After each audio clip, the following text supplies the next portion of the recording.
Alors, sans plus tarder, on dit souvent que les jeunes ne se mobilisent pas, que le combat de la langue, c'est un combat d'arrière-garde. C'est un peu comme dire que le combat pour la justice sociale ou le combat pour l'égalité des femmes, c'est un combat d'arrière-garde. Je pense que quand on parle de justice, on parle de liberté, on est toujours dans un combat d'avant-garde. Alors, sans plus tarder, je vais laisser la parole à une jeune étudiante de 16 ans pour le mouvement des Cégepiens pour le français, Coralie Lapérière.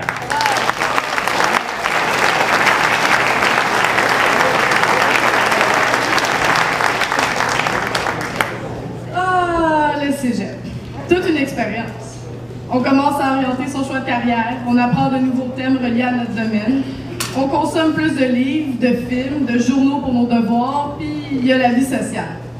On se fait des nouveaux amis, on fait nos premiers emplois, on augmente nos achats, on sort dans les bars, on a des petites amourettes, puis on forge notre identité.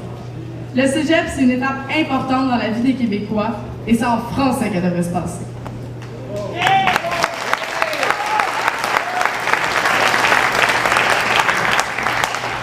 La langue dans laquelle on étudie a un impact direct sur la langue d'usage, celle qu'on va utiliser à la maison, avec nos amis, à la famille et au travail. Selon une étude de l'Institut de recherche sur le français en Amérique, quand les allophones fréquentent les cégeps anglophones, 60% effectuent leurs achats en anglais. C'est énorme. Ce qui est encore plus inquiétant, c'est que les francophones aussi sont touchés. 40% vont consommer dans la langue de Shakespeare.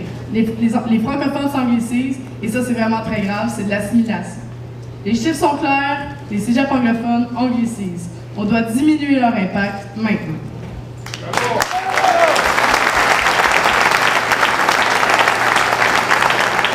En plus, on parle presque jamais de la question du financement des universités anglophones.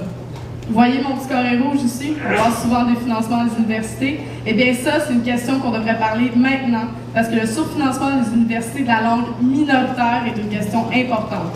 On est un des seuls endroits dans le monde qui finance une langue qui n'est pas la langue officielle.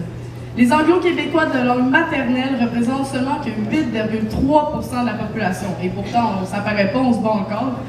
Pourtant, 18% des étudiants suivent une formation collégiale en anglais et 25% fréquentent les universités de langue anglaise.